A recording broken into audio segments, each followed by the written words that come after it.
ದಕ್ಷಿಣ ಕನ್ನಡ ಜಿಲ್ಲೆಯಲ್ಲಿ ಮಹರ್ಷಿ ವಾಲ್ಮೀಕಿಯವರ ಧ್ಯಾನ ಕೇಂದ್ರ, ವಾಲ್ಮೀಕಿ ರಾಮಾಯಣದ ಅಧ್ಯಯನ ಕೇಂದ್ರ ಮತ್ತು ವಾಲ್ಮೀಕಿ ಜನಾಂಗದ ಸಾಂಸ್ಕೃತಿಕ ಕಾರ್ಯಕ್ರಮವನ್ನು ನಡೆಸಲು ಮತ್ತು ಮದುವೆಯಿತರ ಕಾರ್ಯಕ್ರಮಗಳನ್ನು ನಡೆಸಲು ಮಹರ್ಷಿ ವಾಲ್ಮೀಕಿ ಭವನ ನಿರ್ಮಿಸಲು ಜಾಗವನ್ನು ನೀಡಬೇಕೆಂದು ಬಹುದಿನಗಳ ಬೇಡಿಕೆಯಾಗಿದೆ. ಆದ್ದರಿಂದ ಶೀಘ್ರವಾಗಿ ಜಾಗವನ್ನು ಮಂಜೂರು ಮಾಡಬೇಕೆಂದು ವಾಲ್ಮೀಕಿ ಗುರುಕುಲ ಪೀಠ ಚಿಕ್ಕಬಳ್ಳಾಪುರ ಪೀಠಾಧ್ಯಕ್ಷರಾದ ಶ್ರೀ ಬ್ರಹ್ಮಾನಂದ ವಾಲ್ಮೀಕಿ ಗುರೂಜಿ ಒತ್ತಾಯಿಸಿದರು. ಅವರು ಈ ಬಗ್ಗೆ ಮಂಗಳೂರಿನ ಪ್ರೆಸ್ ಕ್ಲಬ್ನಲ್ಲಿ ಸುದ್ದಿಗೋಷ್ಠಿ ನಡೆಸಿ ಮಾತನಾಡಿದರು. ಇನ್ನು ಬಹುಸಂಖ್ಯಾತ ಮೇಲ್ಜಾತಿಯವರನ್ನ ಪರಿಶಿಷ್ಟ ಪಂಗಡಕ್ಕೆ ಸೇರಿಸುವುದಕ್ಕೆ ನಮ್ಮ ಪರಿಶಿಷ್ಟ ಪಂಗಡದಿಂದ ವಿರೋಧಿಸುತ್ತೇವೆ. ಈ ಮೀಸಲಾತಿಯ ಉದ್ದೇಶವೇ ತಪ್ಪಾಗಿದೆ. ಕರ್ನಾಟಕ ಸರ್ಕಾರವು 7.5% ಮೀಸಲಾತಿಯನ್ನ ಹೆಚ್ಚಿಸಿದೆ, ವಂಚಿಸಿದೆ. ಆದ್ದರಿಂದ 7.5% ಮೀಸಲಾತಿಯನ್ನ ಹೆಚ್ಚಿಸಬೇಕು ಮತ್ತು ಬಹುಸಂಖ್ಯಾತ ಮೇಲ್ಜಾತಿಯವರನ್ನ ಪರಿಶಿಷ್ಟ ಪಂಗಡಕ್ಕೆ ಸೇರಿಸಬಾರದೆಂದು ಒತ್ತಾಯ ಮಾಡುತ್ತೇವೆ ಎಂದರು. ಪರಿಶಿಷ್ಟ ಪಂಗಡದಲ್ಲಿ 1991ನೇ ಇಸ್ವಿಯಿಂದ ನಮಗೆ ಸವಲತ್ತುಗಳು ಸಿಕ್ಕಿತ್ತು.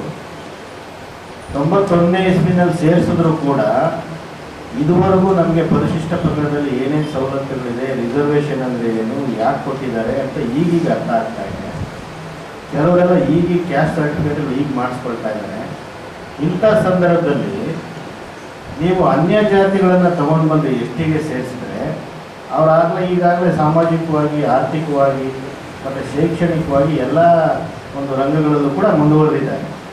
ಅಂಥವರನ್ನು ಕೇವಲ ಪರಿಶಿಷ್ಟ ಪಂಗಡದ ಸೌಲಭ್ಯಗಳು ಸಿಗುತ್ತವೆ ಅಂತ ಹೇಳ್ಬಿಟ್ಟು ನೀವು ತಗೊಂಡು ಬಂದು ಆ ಜಾತಿಗಳನ್ನೆಲ್ಲ ಇಲ್ಲಿ ಸೇರಿಸಿದ್ರೆ ಮೂಲತಃ ಇಲ್ಲಿ ಪರಿಶಿಷ್ಟ ಪಂಗಡಗಳಲ್ಲಿರ್ತಕ್ಕಂಥವ್ರು ಎಲ್ಲಿ ಹೋಗಬೇಕು, ಅವರು ಯಾವ ರೀತಿ ಜೀವನ ಮಾಡಬೇಕು, ಅವ್ರ ಆರ್ಥಿಕತೆ ಸಬಲೀಕರಣ ಆಗಲಿಲ್ಲ, ಶೈಕ್ಷಣಿಕವಾಗಿ ಸಬಲೀಕರಣ ಆಗಲಿಲ್ಲ, ಸಾಮಾಜಿಕವಾಗಿ ರಾಜಕೀಯವಾಗಿ ಎಲ್ಲೂ ಸಬಲೀಕರಣ ಆಗಲಿಲ್ಲ. ಮಂಗಳೂರಿಗೆ ಇದು ಪ್ರಪ್ರಥಮ ಬಾರಿಗೆ ನಾವು ಬಂದಿದ್ದು.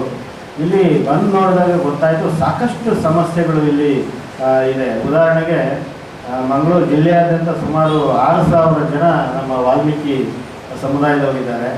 ಅವ್ರಿಗೆ ಒಂದು ವಾಲ್ಮೀಕಿ ಭವನ ಇಲ್ಲ, ಅಥವಾ ಏನಾದರೂ ಒಂದು ಅವರಿಗೆ ಧ್ಯಾನ ಕೇಂದ್ರವಾಗಲಿ ಅವರು ಅಥವಾ ಸ್ವಲ್ಪ ಲೈಬ್ರರಿ ಆಗಲಿ ಈ ಥರದ್ದು ಏನೂ ಇಲ್ಲ ಅವ್ರಿಗೆ.